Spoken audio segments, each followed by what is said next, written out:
referirme brevemente a lo que pasó en los 2 últimos años y después llegaré o retomaré este tema de los retos que tiene la economía de nuestro país, ¿no? Lo que sucedió en los últimos años, sobre todo a finales de la década de los 80s y los 90s, es pues esta parte, ¿no? Cómo la inflación en los Estados Unidos cayó y por lo tanto pues también cayó bajó la tasa de interés, ¿ok? Evidentemente, cuando ustedes les baja la tasa de interés, ¿ok?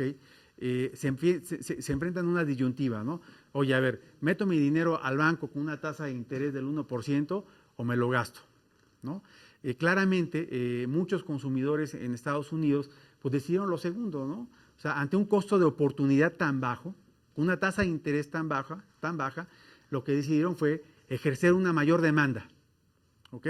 De manera tal que los niveles de apalancamiento de los consumidores norteamericanos se incrementó de manera alarmante, ¿ok?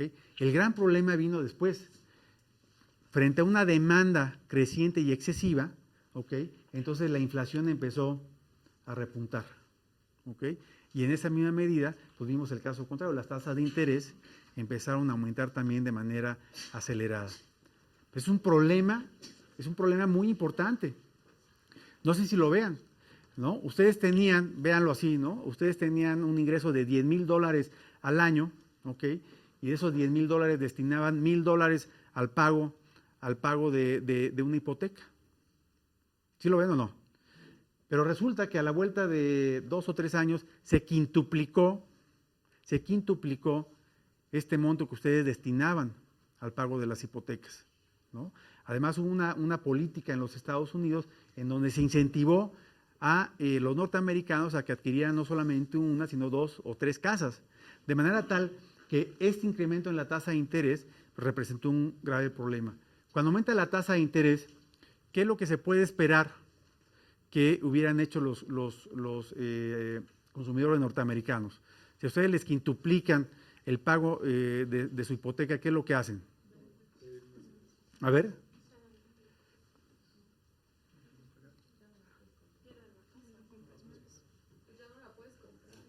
No, ya la compraste, ya tienes ahí el pago. El tema es, oye, ¿qué haces? O sea, ya no la puedes pagar, ¿no? O sea, ustedes se enfrentan a la disyuntiva de decir, oye, a ver, si ya el 50%, en lugar del 10%, el 50% de mi ingreso se tiene que ir al pago de intereses, pero tengo que seguir manteniendo a mis 5 hijos, tengo que seguir pagando las colegiaturas, etc., pues lo primero que hacen es, pues dejo de pagar la hipoteca, ¿no?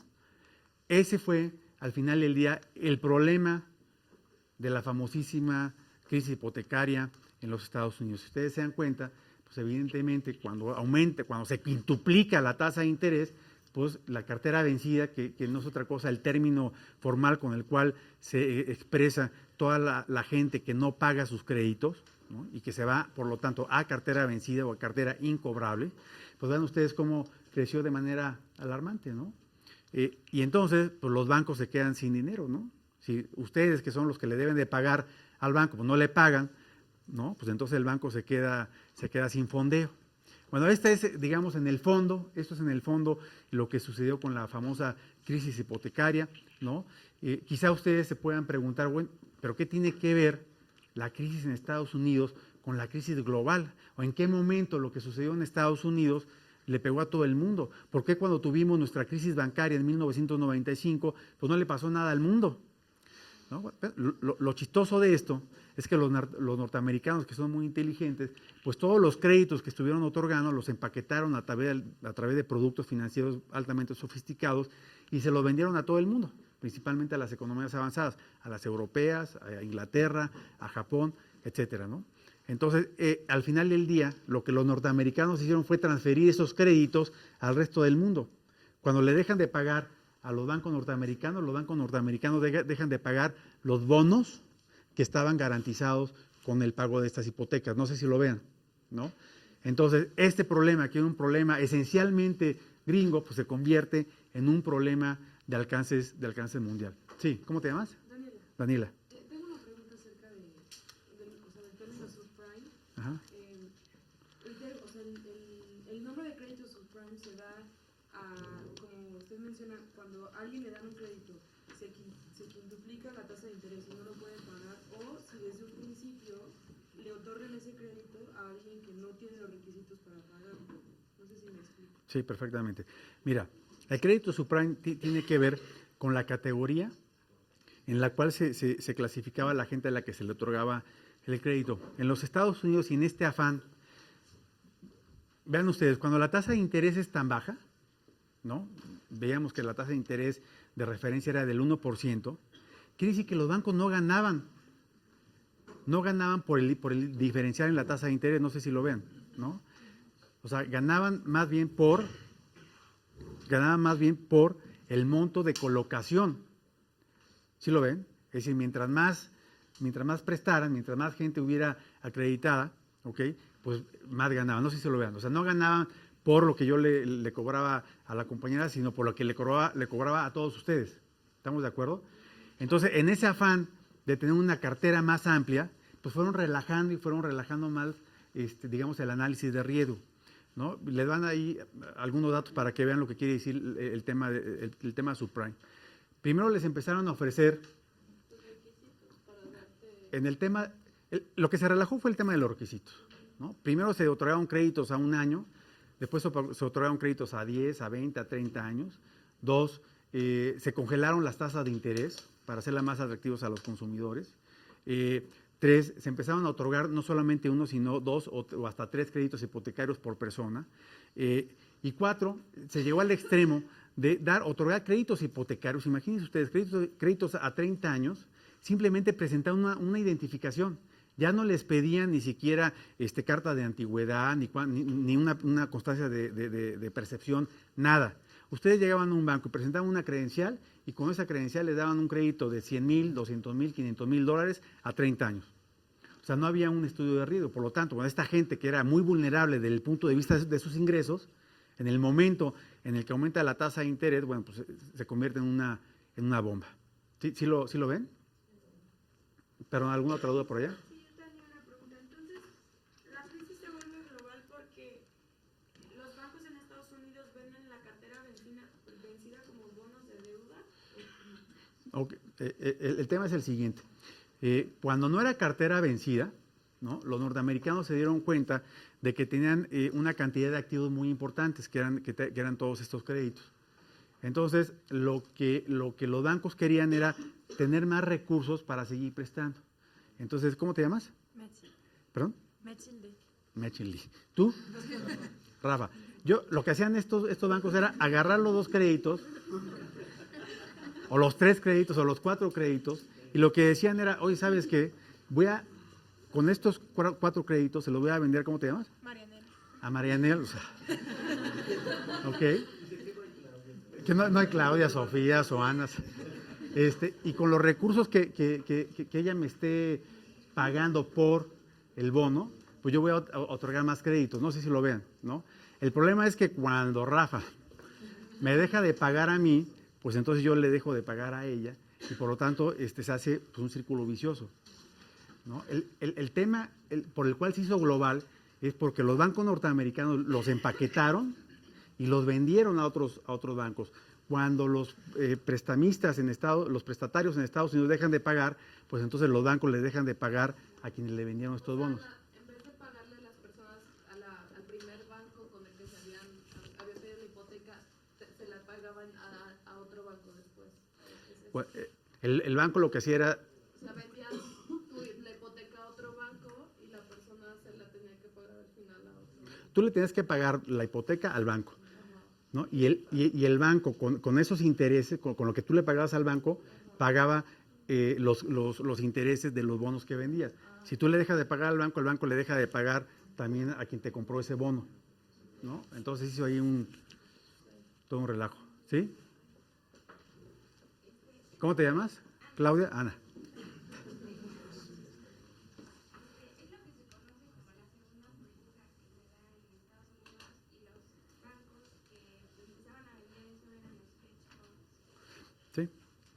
Sí, bueno, no sé cuál fue la primera o la segunda, pero sí, esto se conoce como una burbuja que empezó de finales de los 80s y después vino más bien la segunda burbuja, que fue la burbuja de los .com, ¿no? De todas las empresas de Internet y todo esto. Pero digamos que la lógica es más o menos la misma, ¿no? Bien, déjenme rápidamente... déjenme comentarles entonces algo que creo que es muy importante que ustedes vean con respecto a las crisis anteriores. Si ustedes recuerdan, lo que comentamos hace un momento es que las crisis de los 70s y los 80s habían sido crisis endógenas. Eran crisis que habían derivado de problemas estructurales de la economía mexicana y eso había derivado en devaluaciones, inflación, etc., etc. Lo que sucedió en esta última crisis es justamente lo que quiero que ustedes vean, es que esta crisis no derivó de desequilibrios en la economía mexicana. De hecho, ya vimos cómo México en los últimos 15 años, a partir de 1995, más bien vivió con una estabilidad macroeconómica importante. Lo que sucedió es que, bueno, se restringe, por supuesto, los créditos en Estados Unidos, cae el consumo. Recordemos que el consumo explica cerca del 60% del Producto Interno Bruto de los Estados Unidos, se colapsa la economía norteamericana, por lo tanto dejan de comprar. Y cuando digo dejan de comprar, no solamente dejaron de comprar productos americanos, dejaron de comprar productos extranjeros. Y es ahí donde nos pega, porque cerca del 80% de las exportaciones mexicanas se canalizan a Estados Unidos. Se caen las exportaciones mexicanas y entonces, bueno, pues se colapsa, en pocas palabras, también la economía de nuestro país. Entonces, el mensaje que les quiero transmitir es, esta es quizá la primera crisis en la que caemos, que no deriva, en los últimos 110 años, que no deriva de problemas estructurales de la economía mexicana. ¿Sí ven esto en términos muy generales? Bien, insisto, es muy importante esto, porque entonces podemos entender por qué la economía mexicana pues, ha crecido, o por qué la economía mexicana creció el año pasado. Creció la economía norteamericana, se reactivan las exportaciones, que es uno de los motores, o el motor más importante de nuestro país, y en ese sentido, pues, claramente, insisto, nuestra economía crece. Bien, esta es una radiografía de la economía mexicana, y los invito a apreciar, yo diría, un par de cosas que me parecen relevantes, ¿no? Bueno, la primera de ellas, vean ustedes cómo empieza a gestarse la crisis en nuestro país, ¿no? Sobre todo en el segundo trimestre del año pasado, la economía de México cayó más de 10%. Esta es la peor caída trimestral que ha tenido México desde que existen antecedentes o desde que existen mediciones trimestrales. Esto es por ahí de 1987, si no me equivoco, más o menos, ¿no? Se me fue ahorita el dato, pero desde 1980 y tantos no habíamos tenido una caída tan drástica, tan profunda como la que se registró en el segundo trimestre del 2009. Hubo un elemento adicional a esto que estoy comentando que influyó en la caída de la economía mexicana. ¿Cuál fue? La influenza, ¿no? O sea, mala tarde para todos nosotros, ¿no? O sea, ahora sí que el niño era risueño y le hacen cosquillas. Ya las cosas venían mal, la economía de los Estados Unidos se venía contrayendo y además surge el problema de la influenza que termina por afectar de manera muy importante muchos sectores de la economía mexicana, la parte de servicios, la parte de turismo, espectáculos, en fin, nosotros lo vivimos de manera muy importante en la Ciudad de México, porque pues se cerró prácticamente, se colapsó la Ciudad de México en dos semanas, se canceló, ustedes saben, la feria de San Marcos en Aguascalientes, la de Tabasco. Bueno, no sé qué tan importante sea la de Tabasco, pero lo que sí bueno, claramente para ti es muy importante, ¿no? Pero bueno, igual tú nos puedes ilustrar con un dato. Si no me equivoco, la Feria de San Marcos representa en un año, o sea, en los 40 días que dura la Feria de San Marcos genera el 30% del Producto Interno Bruto de todo el año del estado de Aguascalientes, ¿no? O sea que de un plumazo, pues se borró el estado de Aguascalientes. En Tabasco debe haber sido algo similar, ¿no? Más o menos, ¿no? Bueno, eso ocasionó que la economía mexicana cayera, después se corrigió, pero el primer dato que se dio a conocer es que la economía mexicana cayera 6.5%. Esto puede sonar como un tema anecdótico, pero creo que a ustedes los debe llamar a la reflexión. Ustedes son gente joven y desafortunadamente a la mayor parte de ustedes pues ya les tocó dos de las tres recesiones más importantes que ha vivido México en toda su historia, lo cual es una muy mala noticia para ustedes. Yo recuerdo que decía, híjole, pues ojalá a mis hijos no les toque, les tocó la segunda y la tercera, y dice, no puede ser, mano, ¿no?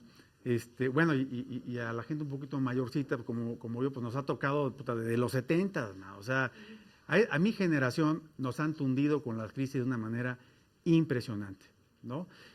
Insisto, la peor recesión que ha vivido México es la de 1932, con una caída del 15%, después la del año 2009 con 6.5% y la de 1995, ¿con cuánto dijimos? 6 punto ¿qué? 6.2%. 6.2%. Entonces, insisto, México ha sido un país muy golpeado por las crisis económicas y a todos los que estamos aquí pues ya nos tocó vivir la segunda y la tercera crisis más importante, más profunda de estos tiempos, ¿no? Vemos afortunadamente cómo se empezó a recuperar ya el año pasado, ¿ok? Aunque bueno, habrá que decir también, siendo honestos, que la economía de México habrá crecido alrededor del 5%, por ahí Hacienda dijo que 5.3%, aunque sale al final, la semana que entra sale el dato oficial del año pasado, pero bueno, tenemos una base de comparación muy baja dada esta fuerte caída. Lo que sí ya es más relevante, es más importante, es el crecimiento que tendrá la economía de México en este año, ¿no? Que estimamos en el grupo financiero será alrededor de 4.5%, con una ventaja adicional sobre el crecimiento del año pasado, y es que el año pasado todavía hubo sectores que tuvieron una contribución negativa al PIB, como es el caso del sector de la construcción, mientras que en este 2011 todos los sectores de la economía tendrán una variación positiva, es decir, tendrán una contribución positiva al Producto Interno Bruto. Entonces, bueno, claramente, aunque este número se vea menor a este 5, la verdad es que tiene mucho más calidad que el crecimiento registrado el año pasado.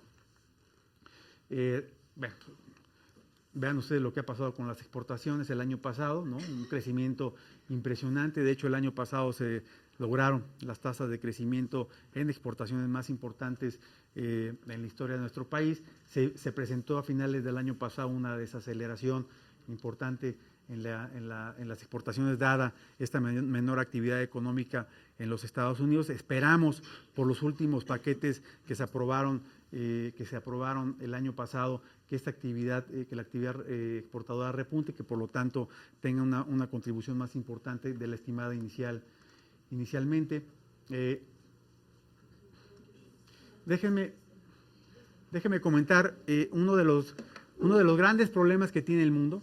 Uno de los grandes retos que enfrentamos en el mundo tiene que ver con el tema del empleo, ¿no? Vean ustedes lo que ha pasado con la tasa de desempleo, tanto en los países avanzados como en las economías emergentes, ¿no? Quizá uno de los ejemplos más representativos de este problema es España, donde la tasa de desempleo es del 20%. Pero otros países como Turquía también tienen tasas cercanas al 18%. El gran problema que tiene el mundo tiene que ver con el hecho de que la tasa de desempleo juvenil, es decir, la tasa de desempleo en jóvenes que va de entre 15 y 25 años, prácticamente duplica la tasa de desempleo general. En España, la tasa de desempleo juvenil es del 40%. ¿Ok? 4 de cada 10 jóvenes no tiene empleo, ¿no? Y ese es un problema muy importante. Y déjenme abrir aquí un paréntesis para que ustedes vean el gran problema por el que atraviesa hoy el mundo. Seguramente ustedes han escuchado en las noticias, en la radio, han leído en los periódicos lo que ha pasado en Egipto, por ejemplo, ¿no? ¿Alguien me puede decir cuál es el problema, muy rápido, cuál es el problema que vive Egipto actualmente? A ver, uno alza la mano. ¿Tu nombre, por favor? Daniela, Daniela, a ver. tienen que redactar una nueva constitución y poner elecciones ya que salió de poder. Igual. Ok. Adil, varias ideas más. ¿Tu nombre? Jesús, Jesús. una desestabilidad social y económica por un régimen opresor de 30 años y pues cambios de política, de economía. Maravilloso. Ahí de este lado, por acá. ¿Quién más? ¿Qué han leído? ¿Qué saben de lo que está pasando en Egipto? ¿Tu nombre? Rafael, Rafael. que provocó un desequilibrio en el precio del petróleo, porque Egipto pasan dos como ductos importantes. Entonces, afectó la economía. Bueno, hablando de petróleo, bueno, hizo que subiera el precio. Renunció este presidente como dictador y está como que estabilizándose el precio. Maravilloso. ¿Alguna otra idea? Que los militares ahorita están como mientras está la transición al cargo del país después de la renuncia. Ok, maravilloso. ¿Han leído también en estos últimos días, sobre todo la semana pasada, lo que está pasando en Yemen? A ver, ¿qué está pasando en Yemen? Rápidamente. ¿Tu nombre? Rubí. Se supone que hay también una crisis política porque lo que ahorita está pasando en Egipto está afectando también como la monarquía absolutista que tienen en Yemen. De acuerdo. Entonces, la gente como que se quiere rebelar, pero ahora que han visto lo de Egipto, pues como que tiene más ímpetu en rebelarse ya que ya tiraron a Mubarak. Entonces, es un poco probable que en Yemen también tengan una rebelión. Maravilloso. A ver, un compañero, representante del sexo masculino. Vamos a demostrarles. No, no es cierto. A ver, ¿qué está pasando? Sí. Bueno, es un poco de lo que está pasando en todos los países del Medio Oriente. Incluso se especulaba antes de la caída del petróleo y todo eso, de los precios, por lo mismo que están habiendo el conflicto en Egipto que podría contagiarse a los demás países y ocasionar revoluciones en varios países. Bueno, perjudica también al petróleo. Muy bien. A ver, adelante, por favor. ¿Quién dijo yo? Con relación a lo de Egipto, que ahorita hay mucho desempleo por lo mismo de la salida de... Extraordinario, extraordinario. Bueno, yo humildemente, y por supuesto que no soy un experto en estos temas, el doctor Derbez seguramente sabe muchísimo más que yo de esto, ¿no? Y nos podrá dar una mejor idea. Yo lo que entiendo muy rápidamente son dos cosas. Uno, regímenes dictatoriales muy importantes. Por aquí comentaba un compañero, efectivamente en el caso de Hosni Mubarak, en septiembre de este año cumplía 30 años en el poder. En el caso del presidente Salih de Yemen, tiene 33 años en el poder y en octubre del año pasado mandó una enmienda constitucional para constituirse como presidente vitalicio, como si no le bastaran esos 33 años para constituirse como presidente vitalicio. La mala noticia es que estos regímenes no han venido acompañados por un desarrollo económico importante, sino todo lo contrario. Están sumidos estos dos países de manera particular en una gran pobreza y, ¿cómo te llamas, perdón? Y como bien comenta Carolina, con altas tasas de desempleo. ¿Alguien me puede decir cuánto es la tasa de desempleo? Por pura curiosidad, la tasa de desempleo en Egipto, ¿de cuánto es?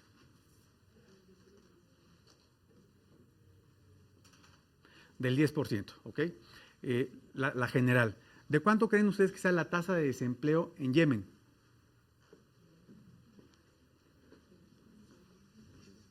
A ver, lluvia de ideas, jóvenes. 35%, ¿ok? No son los casos más extremos. ¿Saben ustedes de cuánto es la tasa de desempleo, por ejemplo, en Namibia el año pasado?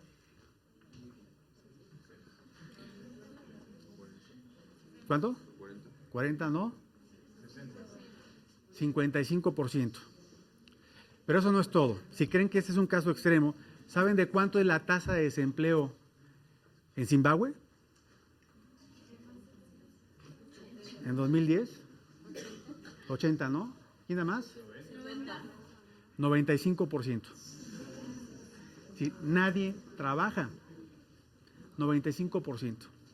El mensaje que les quiero transmitir nuevamente es, en el fondo de todos los movimientos sociales que hoy estamos viendo, Es una gran pobreza, regímenes dictatoriales, una pésima distribución del ingreso y una tasa de desempleo abismal. Todos estos jóvenes que deberían de estar generando la riqueza de las naciones, ¿ok?, hoy se han constituido como una carga social y una carga fiscal, ¿no? Entonces, es una muy mala noticia, insisto, el gran reto que tiene hoy el mundo es reconstituir todas las plazas de trabajo que se han venido perdiendo a lo largo de las últimas décadas. Hoy, de acuerdo con la Organización Internacional de Trabajo que existe en el mundo, cerca de 220, al cierre del año pasado, 220 millones de desempleados, de los cuales 30 millones de desempleados se generaron nada más en 2008 y 2009, ¿no? De ese tamaño fue la crisis a nivel mundial, sin contar, por supuesto, todo lo que tiene que ver con el desempleo, etc., etc.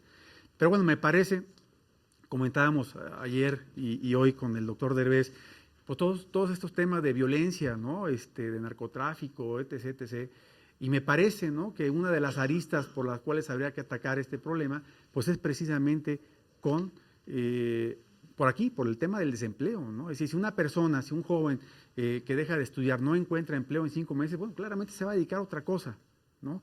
El problema no es sencillo, es un verdadero reto para el mundo, ¿no?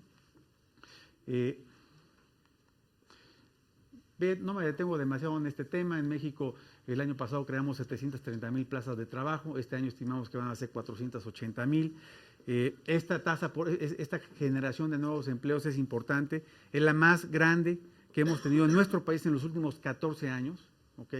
La mala noticia es que para que en México se pueda dar cabida a todos los jóvenes que se van incorporando año con año a la población económicamente activa, México debería estar generando alrededor de 1.200.000 empleos al año, de manera tal que incluso este número de empleos generados el año pasado, importante y récord, no sirve realmente para corregir el grave problema de empleo que hay en el país, ¿no? Bien, me voy a ir un poquito más rápido, porque el doctor ya me está haciendo ya señas. ¿Puedes poner otra vez, perdón, la de empleo en México? Sí, claro. Sí, claro. Pero lo que es muy importante que vean, lo que está haciendo énfasis Manuel, creo que es muy importante, pero lo que tienen que ver ustedes es, si perdimos 37,000 empleos y luego 181,000, lo que no ha dicho él, pero ustedes tienen que entender, es que hemos generado 2,400,000 desempleados en 2 años, porque es la cantidad de gente que se incorpora al mercado de trabajo en México, y si estamos desempleando gente, todos aquellos que están incorporando se están quedando sin empleo. Ahí tenemos 2,400,000 personas que salieron al mercado de trabajo y no encontraron empleo, y además otros 200,000 que perdieron su empleo. Entonces, cuando hablamos de los números así, no es que piensen ustedes, hay 37,000 y hay 181,000. Hay 1,200,000 más 37, hay 1,200,000 más 181. Ese es el problema que estamos generando, que ahora tenemos en la calle a 2,400,000 más desempleados que los que teníamos en el año 2007. ¿Sí? Y hace un momento lo que les estaba diciendo a ustedes es, el impacto es además mucho más severo en los jóvenes. De manera que uno de los grandes problemas de todas nuestras sociedades es que encima de que estamos teniendo gente desempleada, es la gente que es más productiva, que con mayor vigor va a buscar empleo. Por eso, las grandes manifestaciones que ustedes han estado viendo ahora en el mundo se dan porque tenemos una gran cantidad de jóvenes que están sin empleo y van y piden empleo en las calles. Si le agregan todo lo que ustedes dijeron de regímenes no democráticos, etcétera, pero aún en régimen democrático va a tener problemas.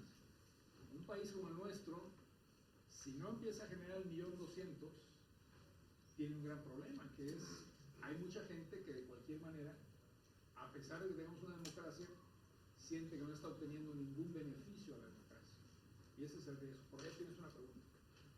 Sí. Es que, por ejemplo, ahorita lo que se habla de, hay desempleo, ¿no? Entonces, de repente, como en Egipto, en Yemen, en otros países, entonces hay desempleo, hay mucha pobreza, entonces el gobierno está con esos subsidios a medicinas, alimentos, todas estas cosas.